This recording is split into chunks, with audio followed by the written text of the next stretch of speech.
찬송할 수 있는 예배가 되시고 오늘 기쁜 마음으로 예배를 드리게 하여 주님의 이름으로 기도드립니다. 셔마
교독으로 읽겠습니다. 이렇게 해서 4단계가 있어. 3장. 1절부터 끝까지.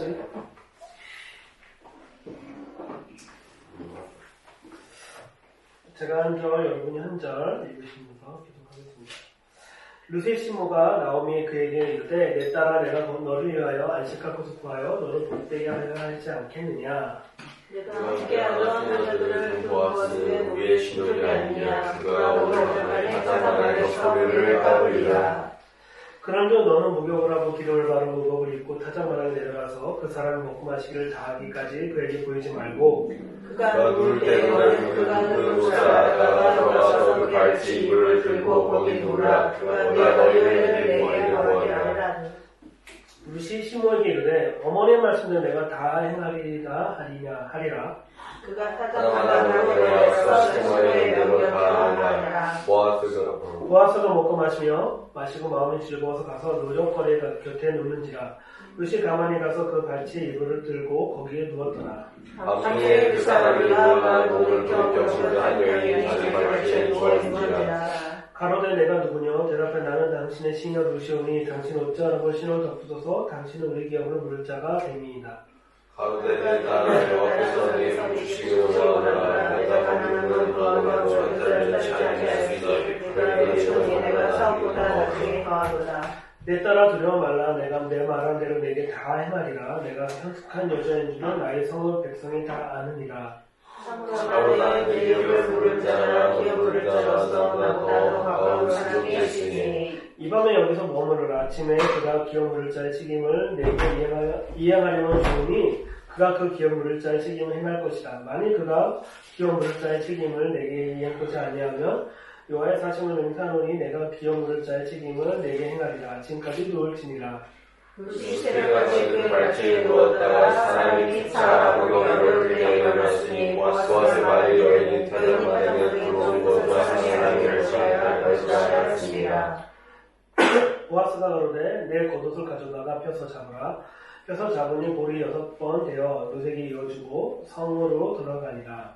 시시성에게 나니 그가 이르되 내 딸아 어떻게 되었느냐 하니 주시가 사람이 자기에게 한 것을 다 알고 하고 가로되 그가 내게 이 볼이 6번 되어 주며 이르기를 빈손 내 시모에 가지 말라 하더이다. 같이 읽겠습니다. 이에 시모가 나를 내가 세상에 없으신 것을 알기까지 않으시면 사람을 모델하기를 성취하기 전에는 쉽지 아니하리라. 아멘.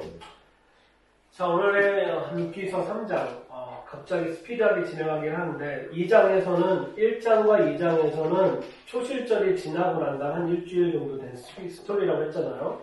근데 이제 3장에서는 갑자기 오순절이 딱 되는 거예요. 오순절. 자, 1절에 보면은 룻의 시모가 나오미에게 그에게 이르되 내 딸아 내가 너를 위하여 안식할 곳을 구하여 너를 복되게 하여야 하지 않겠느냐.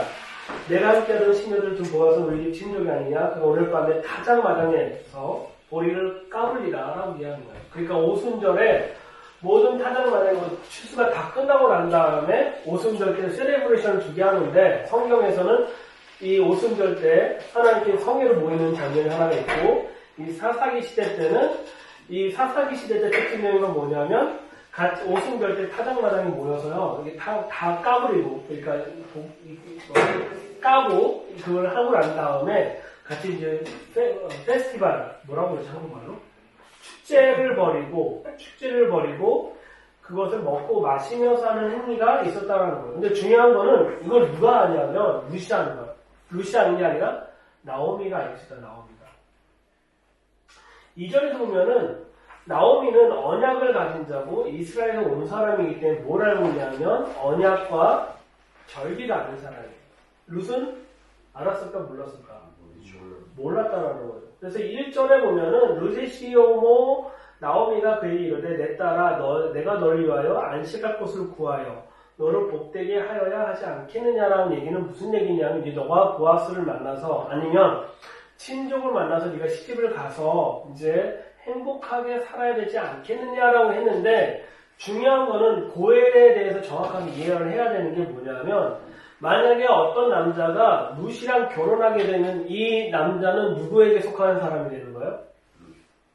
룻이 아니라 엘리멜렉. 엘리멜렉의 라인으로 들어가는 거예요. 엘리멜렉의 라인이 그게 친족이 그게 고엘의 제도예요. 그러니까 이 보아스가 만약에 아직 결혼하지 않았기 때문에 보아스가 만약에 룻하고 결혼하면은 누구 라인으로 들어가는 거냐면 엘리멜렉의 라인에 들어가는 거예요. 근데 이 나오미가 뭐라고 하면 내 딸아 내가 너를 위하여 안식할 곳을 구하여 마치 룻을 시집 보낸 듯한 얘기를 하고 있으나 실상은 그게 아니라 룻은 아직도 시어머니 함께 계속 살아야 될 상황이 되는 걸 설명하고 있는 거예요.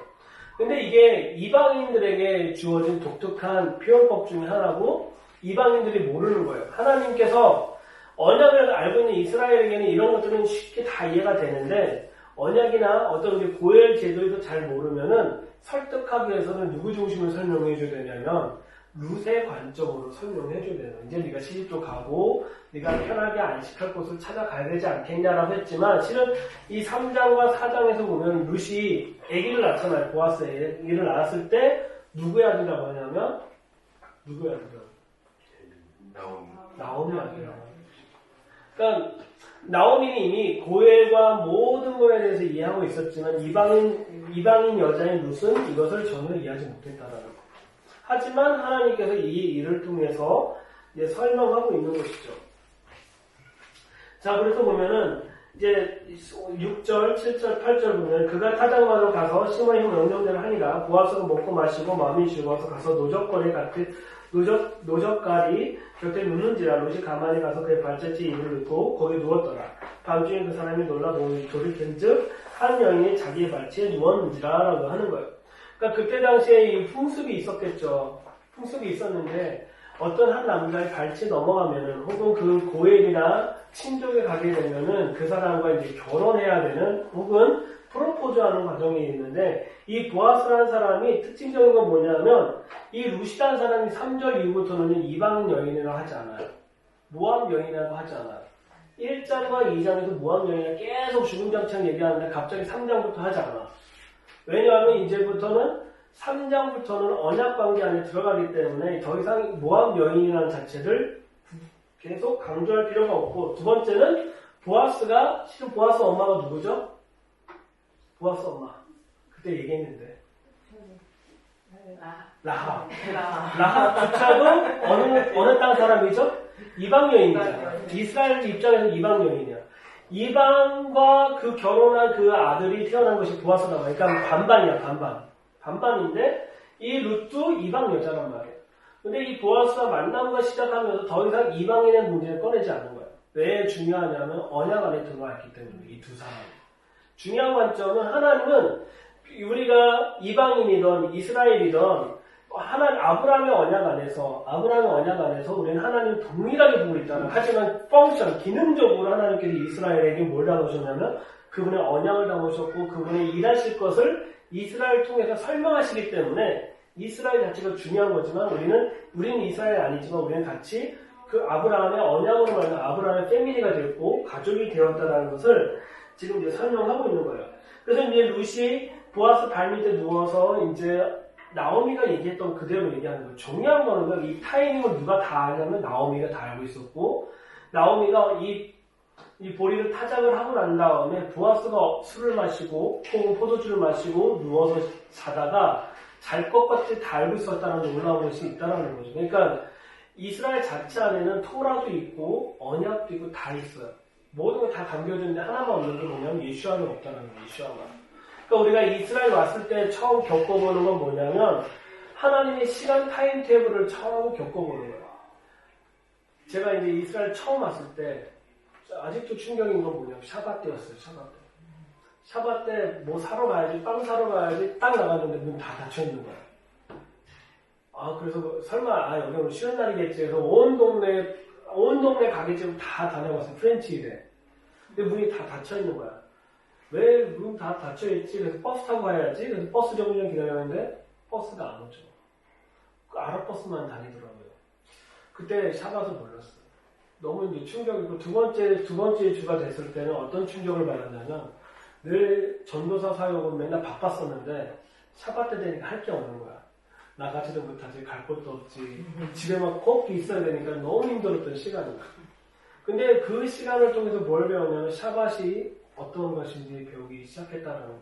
그 전까지는 막 내가 원하는 시간, 내가 원하는 미니스트리 하고 있었는데 이스라엘 와서 처음 한 달 동안 받은 충격은 하나님의 시간에 의해서 움직임을 처음 경험했던, 그리고 이제 절기 중심으로 움직였던 것을 경험했던, 그래서 하나님의 타임테이블을 경험했던 거예요.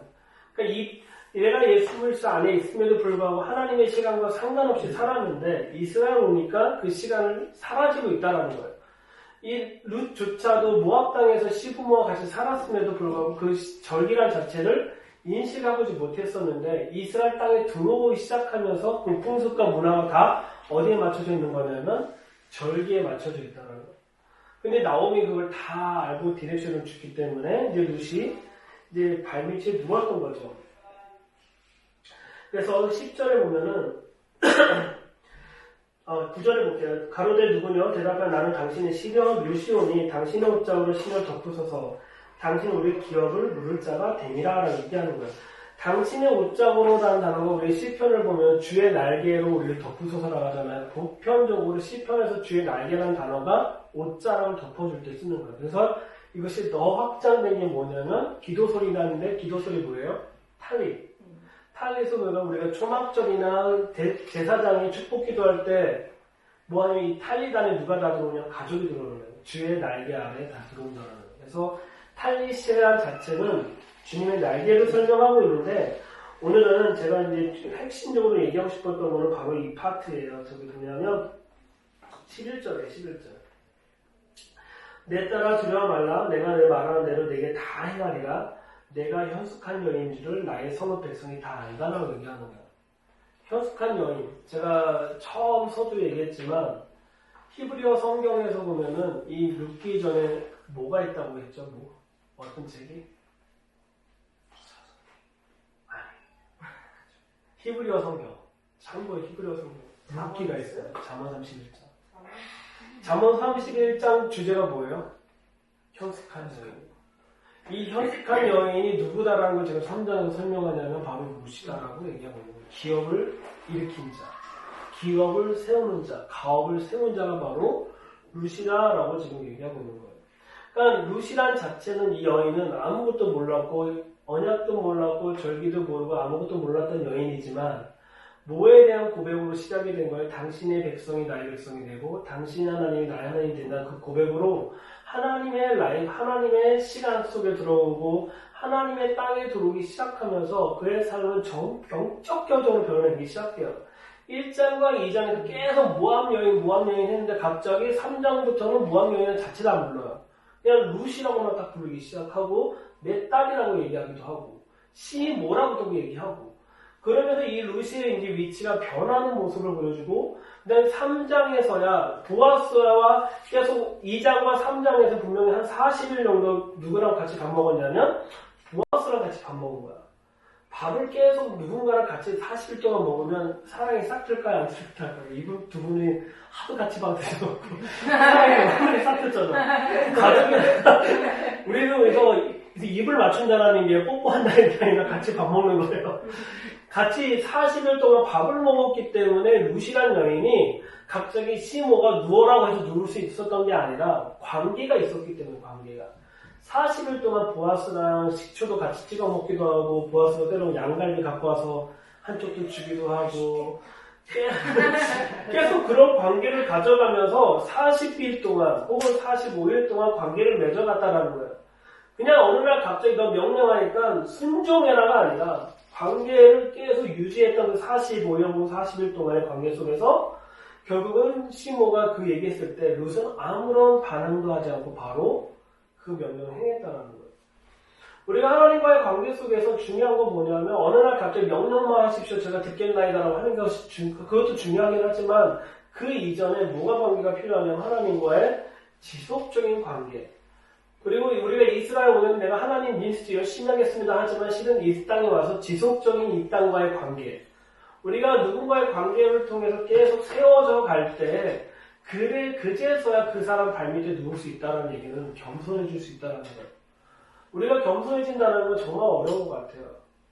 왜냐하면 아내랑 저랑 만났을 때 서로 사랑했기 때문에 뭐가 없었냐면은 남자의 주권과 여자의 주권을 요구하지 않았는데 우리 딸은 계속 요구해. 여자로서 아빠한테 계속 요구해. 하나밖에 없는 딸로서. 너무 힘든 거야. 오늘 아침에 죽 퍼오라는데 제가 그 말을 순종하고 죽을 갖다 줬어요.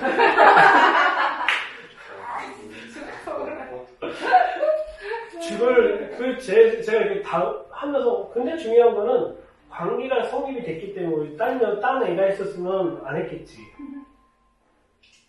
우리 안에 있는 관계 속에서 잠언 31장에는 현숙한 여인이 되어졌다는 거예요. 이 여인은 외부에 있는 여자가 아니라 잠언 30장 가만히 보면 외부에 있는 여인이 아니라 그 가장에서 관계를 맺고 같이 밥을 먹는 관계로서 이 현숙한 여인이 집을 이끌어가고 있었다는 거예요.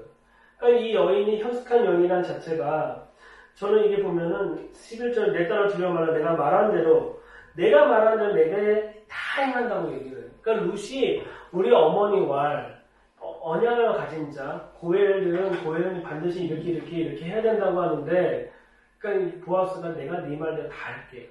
그리고 너는 누구냐면 현숙한 여인이야 라고 얘기하는 거예요. 이 시대 하나님께서는 현숙한 여인을 찾아요. 일을 잘하는 여인이 아니라 관계 속에서 언약 안에서 그것을 같이 가져가면서 정말 중요할 때 발치에 누울 수 있는 그것을 들을 수 있는 그런 현숙한 여인을 하나님께서 찾고 계신다는 것이죠. 그래서 나의 백성을 다 안다고 얘기해. 너가 현숙한 여자인 줄을 나의 성읍 백성이 다 안다라고 얘기하고 있는 거예요. 그러니까 보아스만 아는 게 아니라 누구까지 안다는 거예요? 그 베들레헴에 있는 모든 사람이 다 알아요. 근데 중요한 건 4장에선 이 기업을 물을 자가 포기를 해요. 왜 포기했을까? 이제 4장에 대해서 나중에 다음 주에 얘기하겠지만 중요한 거는 이제부터 4장의 언약에서 이제 실제화되는 과정 속에 내가 무엇을 포기할 것인가, 내가 무엇을 취할 것인가에 대해서 설명하고 있는 거예요. 그래서 이제 16절, 17절, 제가 18절 읽어볼게요. 룻이 시므에게 이르되 그가 가로되 내 딸을 어떻게 태웠느냐. 룻이 그 사람이 자기에게 행한 것을 다 고하고 다 다 알고 있겠지만 고했다라는 거죠. 가로되 그가 내게 이 볼이 6번 되어 주며 이르기를 빈손으로 내 시몬을 가지 말라 하더이다. 이 시몬가 가로되 내 딸아 이 사건이 어떻게 될 것을 알기 전까지는 가만히 앉아있으라 얘기해. 가만히 앉아있으라. 그 사람이 오늘날 일을 성취하기 전까지 쉬지 아니하리라. 이거 어디서 많이 보던 패턴 같지 않아요? 어디서 보는 패턴? 이사야서 62장에 파수꾼. 그러니까 여호와로 하여금 기억나게 하는 파수꾼은 앉아서 뭐하냐 기억나게만 해주는 거고 여호와로 하고 쉬지 않게 하는 거죠. 여호와가 종일종일 그 일을 하겠다라고 얘기하고 있는 파트가 바로 이 파트예요. 파수꾼은 가만히 보면 가만히 앉아있어야 돼요. 이게 역설적인 우리도 일을 해야 되는 민스터 해야겠지만 가만히 있겠다라는 얘기는 뭐냐면 그가 하시는 것을 보고 그가 어떻게 그 약속대로 언약대로 이행하는지를 이미 알고 있기 때문에 동방에 이렇게 왔다 갔다 하는 게 아니라 앉아서 그분이 일하시는 것을 집중해서 보고 있는 거예요. 그리고 그분이 어떻게 일하실지 쉬지 않고 일할 것인지 우리는 계속 바라보고 있는 삶이 중요하다라는 것을 지금 이 룻기서 18절에서 3장 18절 설명하고 있는 거예요. 어떻게 되는 것을 알기까지 가만히 있으라. 어떻게 하나님께서 일하실 것인지 우리는 가만히 있어야 된다는 것을 지금 주님이 얘기하고 계신 거예요. 근데 중요한 것은 언약을 가진 자들은, 언약을 이해하는 자들은 이것을 바라볼 수 있고 지켜볼 수 있다는 거예요. 그리고 중요한 거는 보아스는 뭐 하고 있냐면 그 사람이 오늘날 이 일을 성취하기 전에는 쉬지 아니하리라. 보아스도 이 기업 물을 거에 대해서 지금 스소문에서 이제 사장의 스토리가 들어가기 전에 다 찾아와서 이제 기업이 물어야 될 것을 다 언약적인 것을 다 설명하고 있는 과정인 것처럼 마지막 때 하나님께서 지금 계속 그분의 일을 쉬지 않고 일하신다는 거예요. 언제까지? 성취하시기 전까지. 그래서 우리는 이 마지막 때 사는 우리의 삶의 포커스는 뭐냐면 그분이 일하는 것을 우리는 앉아서 보면서 동의하고 있는 것이 아주 첫 번째 우리가 해야 될 태도이다라는 것을 볼 수 있는 거예요. 만약에 룻이 보아스와 이런 관계가 되었으니까 이제 나랑 이제 보아스 어쩌면 될지도 몰라고 온 동네 파방도 했으면 문제가 됐을 수 있을 텐데 나오면 넌 움직이지 말고 가만히 있으라고 하는 거죠. 이사야서 보면 너희는 가만히 있어 내가 하는 일을 바라보라고 얘기하잖아요. 주가 하는 일을 볼지어다라고 얘기하잖아요. 이 마지막 엔타임은 많은 소동이 있어요. 질병과 여러 가지를 통해서 적그리스도가 아니냐는 많은 얘기가 있긴 하지만 우리가 해야 될 건 뭐냐 그거에 대해서 얘기하는 것보다 더 중요한 건 하나님이 하실 일이 무엇인지를 언약을 붙잡고 계속 지켜보는 것. 하나님의 계획표를 가지고 지켜보는 것. 그것이 우리 이 마지막 때 해야 될 우리가 위치이고 우리의 포지션이라고 생각합니다. 그래야지 현숙한 여인이 될 수 있어요. 현숙한 여인이란 일을 잘하는 게 아니라 관계를 깊게 맺고 언제든지 그 시부모에 맞게 겸손하게 그 발밑에 두고 그 언약을 다시 상기시켜드리는 것. 보아스에게 얘기했던 것처럼 우리 시부모가 얘기하기를 당신은 고엘입니다. 기업을 물을 자입니다. 기업을 물을 자는 어떻게 해야 됩니다라고 분명히 얘기했기 때문에 내가 그 말을 다 듣고 지키겠다라고 얘기한 거죠. 그걸 다시 나오미한테 얘기하고 그래서 나오미가 그런 얘기를 했던 것처럼 우리 전상 가운데 하나님의 말씀을 붙잡고 살아내는 그런 놀라운 하나님의 은총이 있기를 바랍니다. 기도하고 마치도록 하겠습니다. 하나님 감사합니다. 보아스가 룻을 보고 현숙한 여인을 했던 것처럼 그 베들레헴에 있는 모든 사람들이 현숙한 여인을 했던 것처럼 이미 이 현숙한 여인을 통해서 엘리멜렉의 가문이 다시 일어날 것을 보아스는 알고 있었습니다. 하나님 또한 시어머니가 얘기했던 나오미가 룻에게 얘기했던 것처럼 너는 가만히 있고 그 사람이 어떻게 성취하는지 보자고 했던 것처럼 하나님이 이 시대에 이루실 그분의 뜻을 우리가 보는 자들이 되게 하여 주십시오. 하나님의 언약의 기반 위에 앉아서 그것을 바라보고 하나님의 성취를 바라보는 자가 되게 하여 주십시오. 그 언약의 중심지에 있는 그분의 말씀이 어떻게 성취가 되는지 우리가 같이 바라보는 시간 되게 하여 주시기 원합니다. 우리가 현숙한 여인이 되기 원합니다. 하나님과 깊은 관계가 있기 원합니다. 하나님과 깊은 관계로 말미암아 정말 그 깊은 관계 속에서 당신이 하고자 하는 일들을 깨닫고 그것을 그대로 행하고 살아낼 수 있도록 우리의 삶을 주장하시고 이끌어내 주시기 원합니다. 우리의 삶을 주장하시고 이끄십시오. 주님의 뜻을 온전히 드러내시기 원합니다. 주님 감사합니다. 예수님의 이름으로 기도드립니다. 아멘. 수고하셨습니다. 오빠.